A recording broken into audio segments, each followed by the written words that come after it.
네, 하나님의 창조와 언약 시리즈인 오늘 네 번째 시간인데요. 죄와 벌, 그러나 은혜라는 말씀으로 함께 나누고자 합니다. 최근 뉴스를 보면은 심란해지는 소식이 많은 것 같습니다. 한국은 마약과 사기에 대한 이야기로, 또 미국은 전쟁과 사고에 대한 얘기가 넘쳐납니다. 멀리 떨어져 있는 소식들이지만 맨하탄에 갈 때마다 늘어나게끔 보이는 마리화나 상점들과 또 이곳 테나파이 지역 올 때마다 보이는 이스라엘을 지지하는 깃발들은 마치 제가 모든 사건의 중심이 있는 듯한 느낌을 줍니다. 안 그래도 생각이 좀 많아서 우울한 인간이 전데 요새는 더 많은 생각으로 정말 마음이 무거워지는 때가 있는 것 같습니다.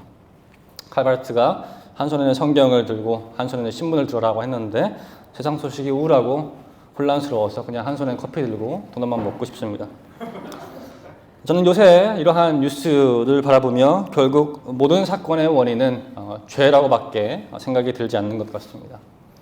개인의 탐욕이나 국가전 차원의 어떤 보복, 전략으로 이러한 일들이 안타까움이 생기는 것이 아니라 결국 우리가 마주하고 있는 이 현실은 인간의 죄로 인해서 겪을 수밖에 없는 죽음의 이야기가 아닌가 싶습니다. 이 죄는 어떤 도덕적인 결함이나 법적인 위반을 이야기하는 것은 아닐 것입니다. 이 죄는 인간 자체로부터 시작되는 모든 죄, 그러나 인간 스스로는 절대 해결할 수 없는 근원적인 죄를 의미할 것입니다. 모든 이야기에는 시작이 있듯이 이 죄에 대한 이야기도 시작이 있습니다. 최초의 죄, 원죄라고 불리는 그 유명한 아담과 하와의 불순종 이야기에서 이 죄는 시작이 되었습니다. 오늘 우리가 묵상하고 있는 창세기 3장은 바로 그 원죄의 이야기가 담겨있는 말씀입니다. 지난 한 주간 저희 교회는 창세기 3장을 굉장히 집중적으로 묵상했습니다. 여러분 어떠셨습니까? 보통 한 주간 여러 장을 가지고 묵상을 하지 이렇게 한 장만 가지고서 한 주 전체를 묵상하는 경우는 많지 않았을 것입니다. 큰 은혜가 있으셨습니까? 은혜가 있으셨습니까? 설교 준비하는 저는 아주 고통스러웠습니다. 일주일 내내 그냥 뱀이나 산 것 같은 느낌이었습니다. 창세기 저자는 지난 몇 주간 이제 1, 2장, 은혜가 있었던 1, 2장을 통해서 창세 때 모든 만물을 지으신 하나님의 어떤 영광스러운 이야기를 우리에게 들려줬습니다. 인간 창조는 그 창조의 정점이었죠. 그런데 저자는 이제 3장을 시작하면서 앞뒤 문맥 없이 이 뱀이라는 존재를 등장시킵니다. 그리고 이렇게 설명해 주죠. 3장 1절에서. 뱀은 주 하나님이 만드신 모든 들짐승 가운데서 가장 간교하였다. 여러분 뱀하면 어떤 생각이 떠오르십니까? 아마 우리 대부분은 뱀 하면은 어떤 부정적인 이미지가 많이 떠오를 것입니다.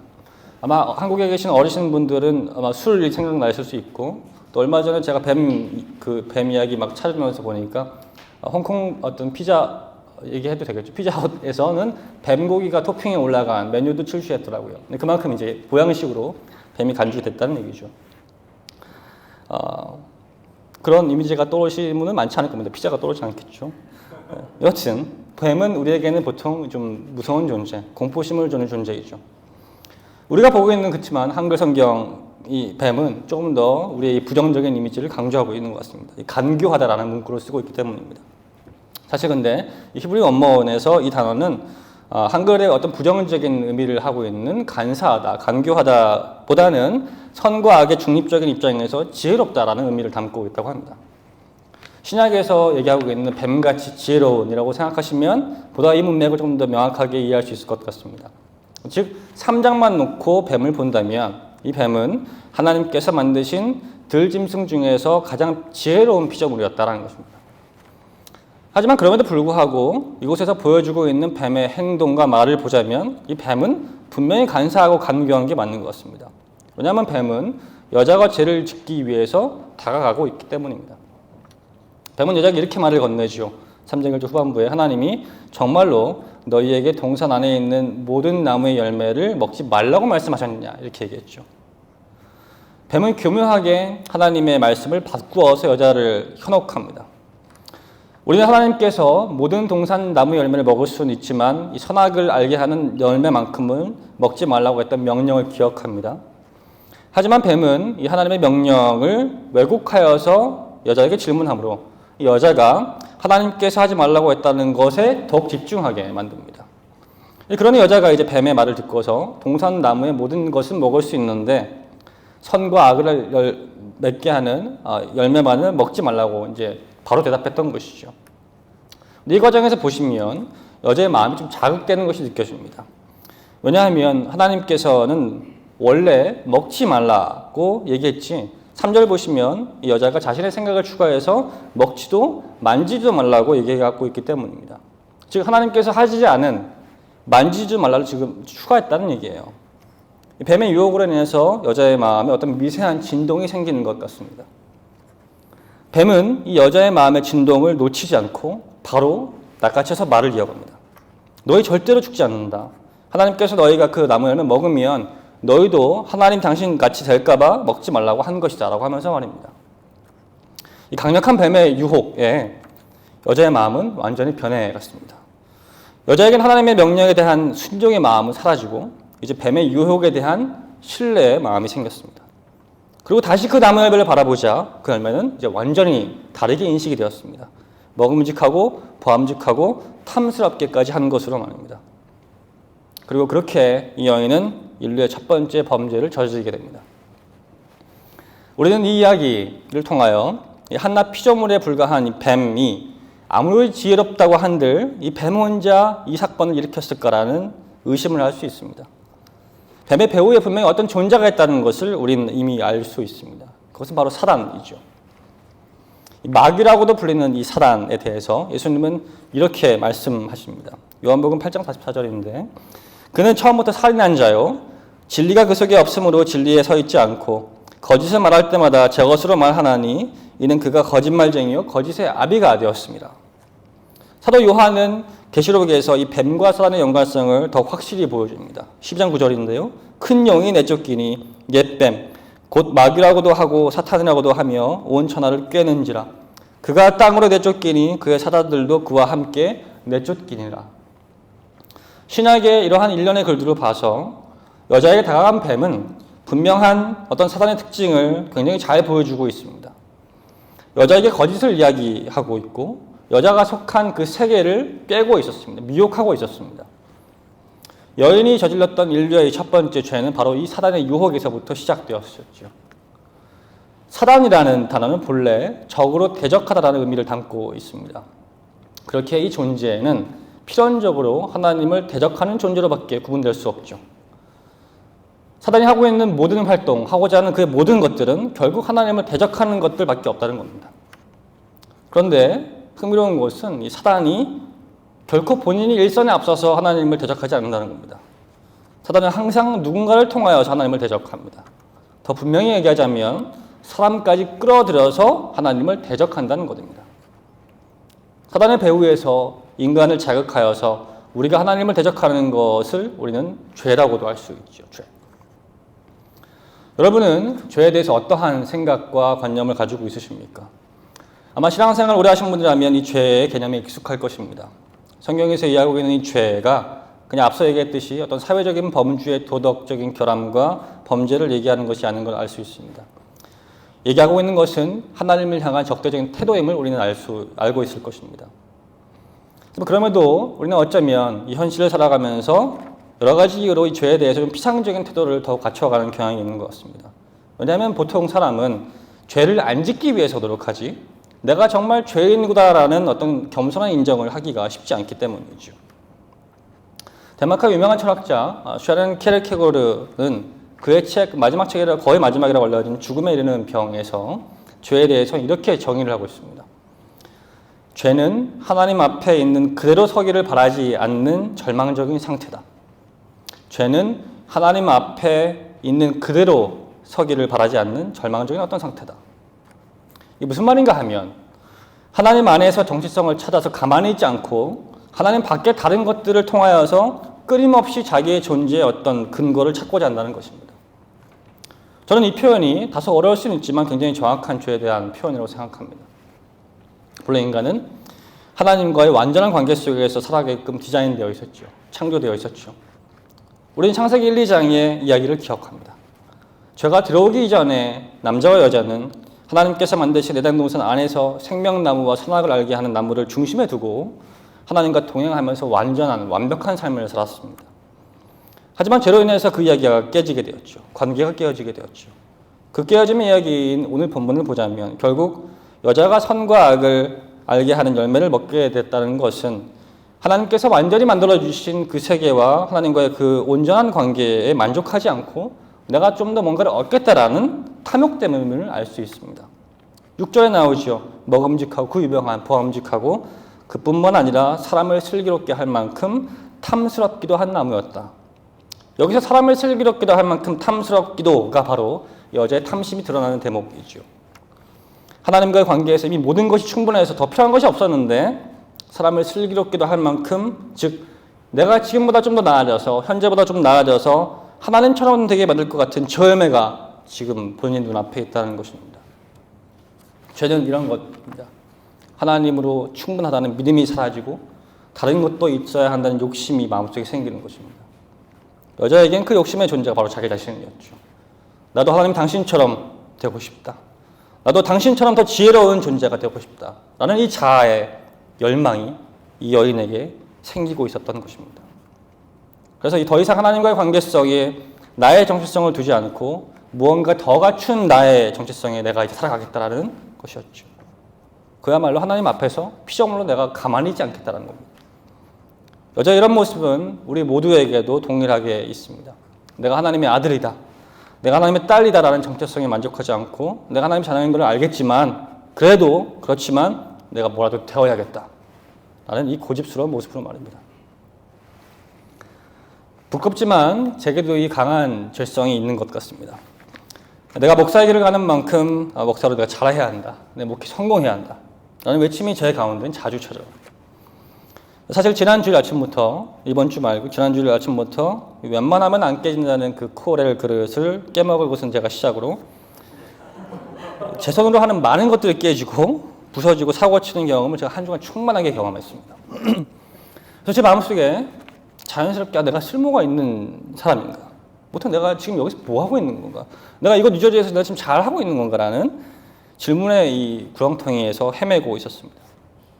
제가 가끔 이럴 때마다 제 아내는 저를 무디황이라고 부릅니다. 제가 한 주는 굉장히 제가 무디했는지 인정할 수밖에 없지만 저도 아내가 제발 정신 차려고 좀 혼내면서 호소하면서 그래도 말을 안 듣자 한마디를 하고 갔습니다. 당신 하나님의 아들이다. 그 멋있는 말을 제가 들었는데 제가 가만히 있었습니다. 진리가 제 머리로만 알지 가슴으로 안 내려오는 겁니다. 알지. 하나님 만든 거 알지. 근데 하필 이번 주 목사님 출타하시면서 제가 이 본문의 설교를 하게 됨으로써 어쩔 수 없이 설교를 써다녀가면서 정말 많이 회개했습니다.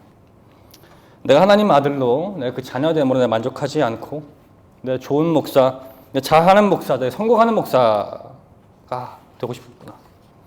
내가 뭔가 더 잘하고 완벽한 모습의 존재가 되려고 내가 몸부림치는구나 라고 하면서 말입니다.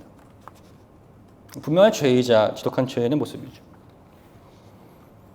우리는 이러한 죄된 생각과 마음을 통해서 우리의 인생이 내 삶이 조금 더 나아질 것이라고 더 행복해질 것이라고 생각합니다. 더 나은 내가 될 테니 내가 더 원하는 것을 갖추게 될 테니 내 인생은 더 좋게 될 것이다 라고 기대합니다. 하지만 우리 모두는 알고 있죠 이미. 그것은 잠시일 뿐 결국 공허해질 것이라는 것을 말입니다. 우리가 죄로 인하여 꿈꾸고 상상하고 기대하는 모든 것들은 결국 안개처럼 희뿌연 연기로 사라질 것을 우리는 알고 있습니다. 본문 7절 여자의 인생은 이것을 잘 보여주고 있죠.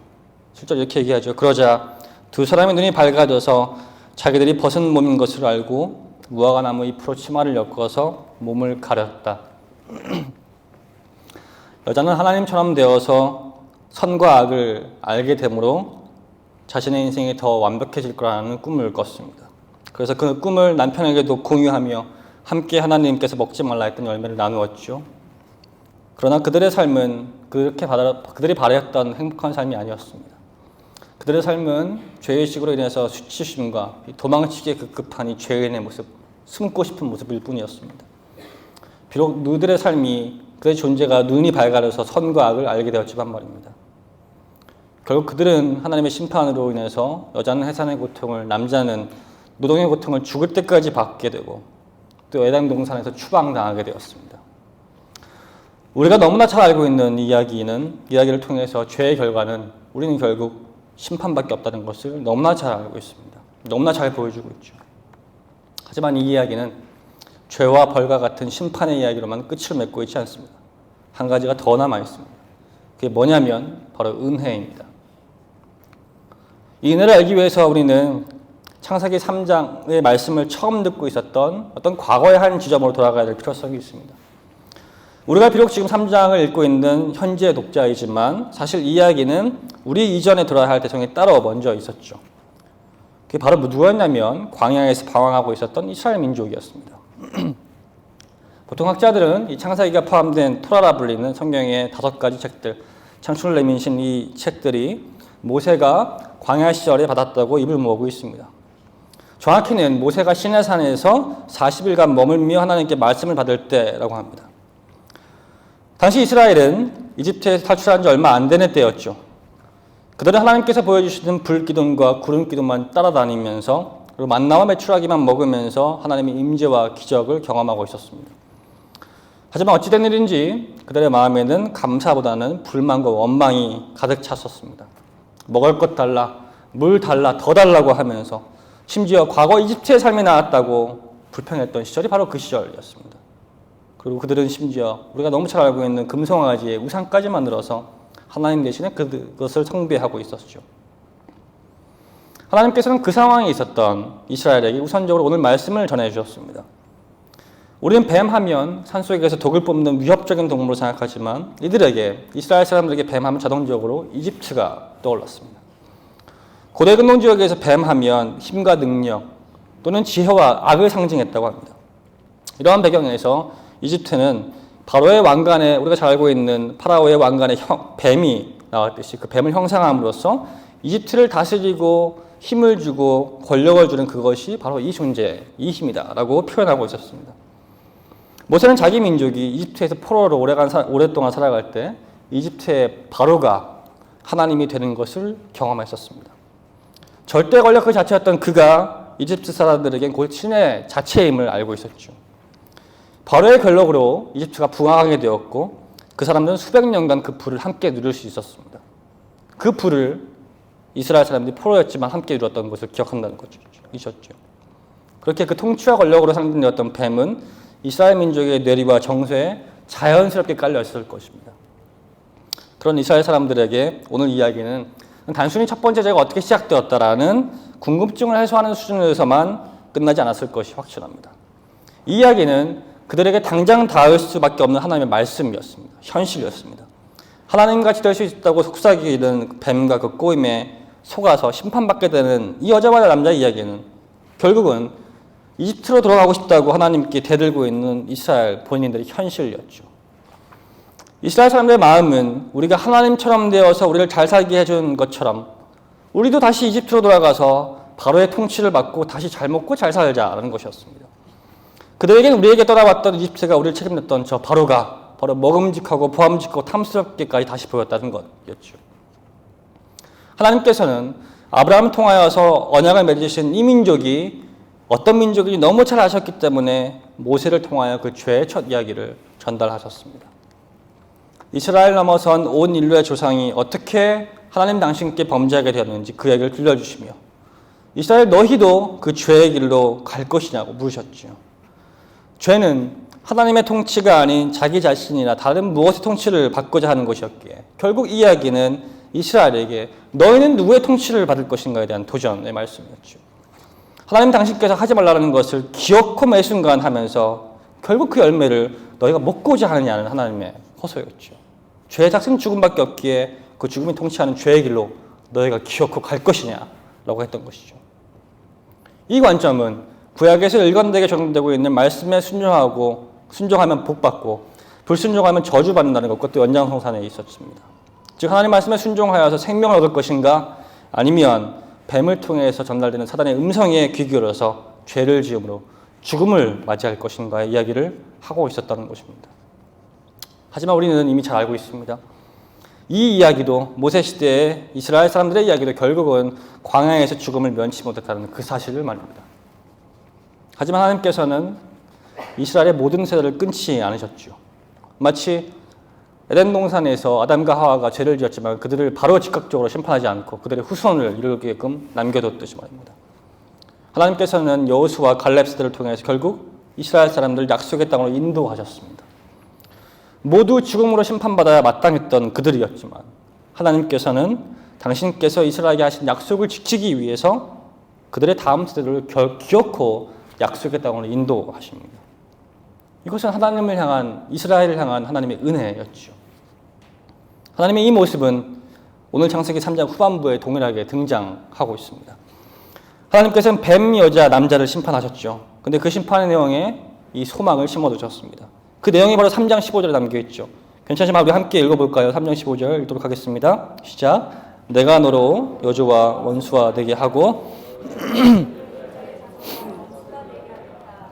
여자의 자손은 너의 머리를 상하게 하고 너의 자손의 발꿈치를 상하게 할 것이다.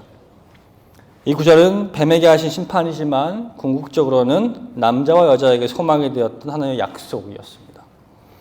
왜냐하면 여기서 언급되고 있는 여자의 자손은 아담과 다윗을 넘어 이 땅에 보냄받은 예수 그리스도를 의미하기 때문입니다.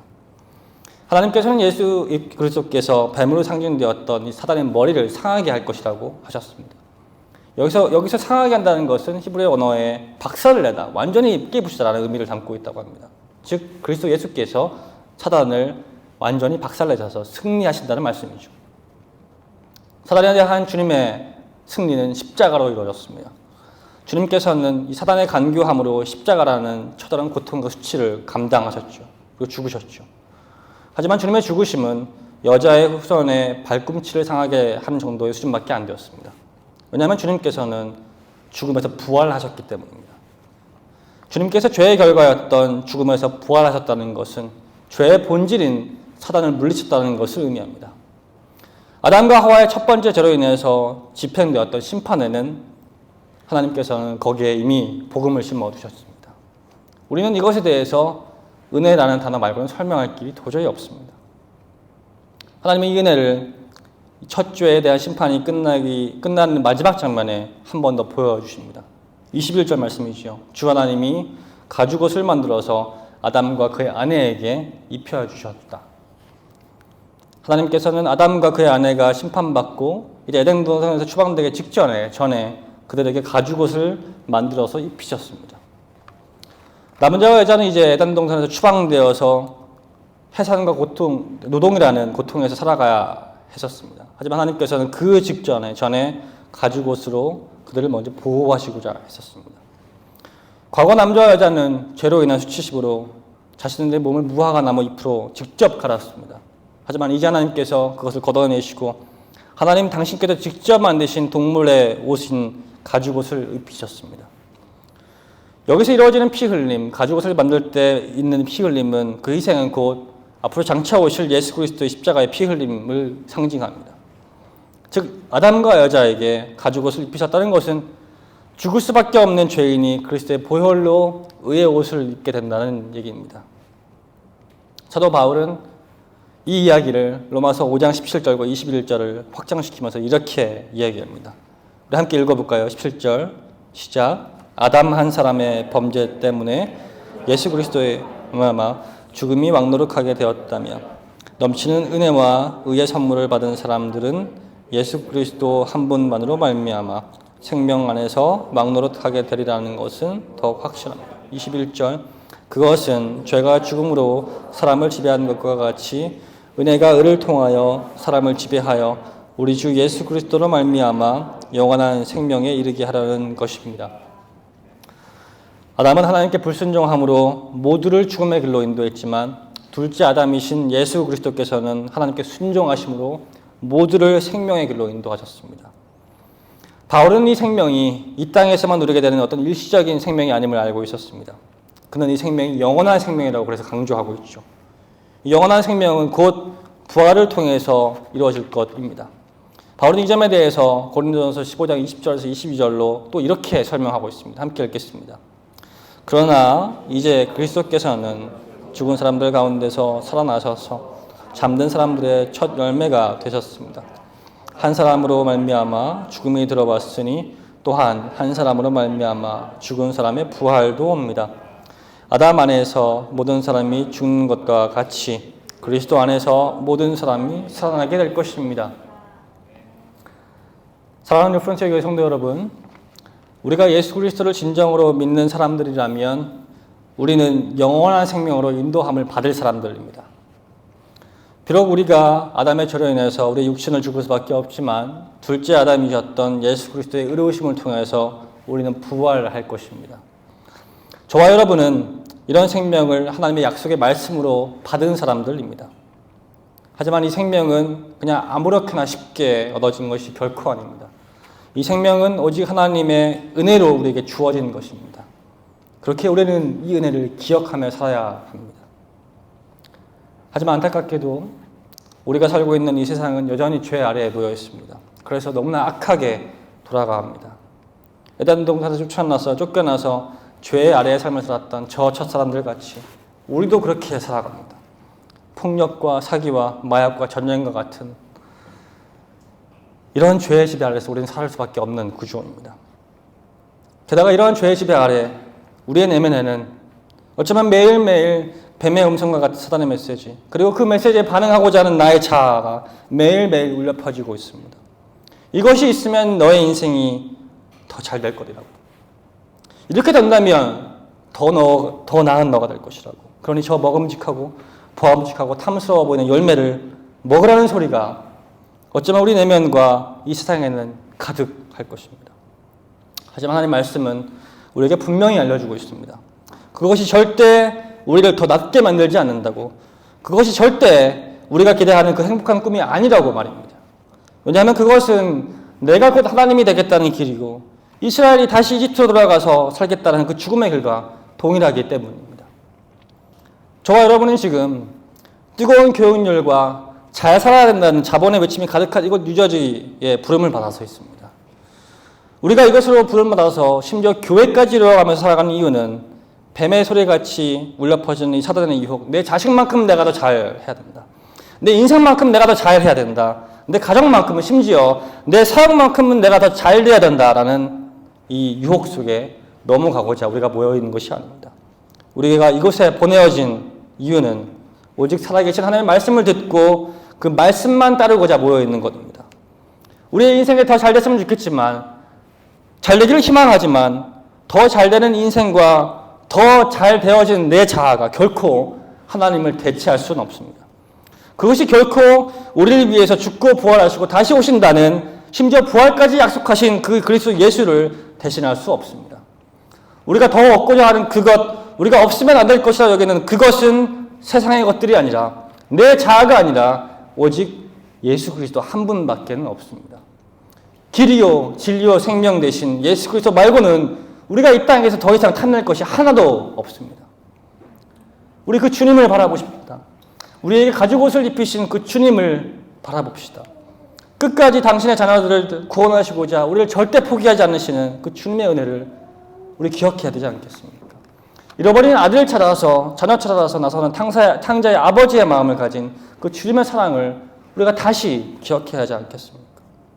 그래서 이곳 뉴저지 땅에 우리가 부름받아 살아갈 때 사단의 음성을 귀 기울여서 생명력을 잃어가는 사람이 되는 것이 아니라 하나님의 말씀에 그 음성에 귀 기울여 생명을 누릴 수 있는 저와 여러분 될 수 있기를 예수님의 이름으로 간절히 축원합니다.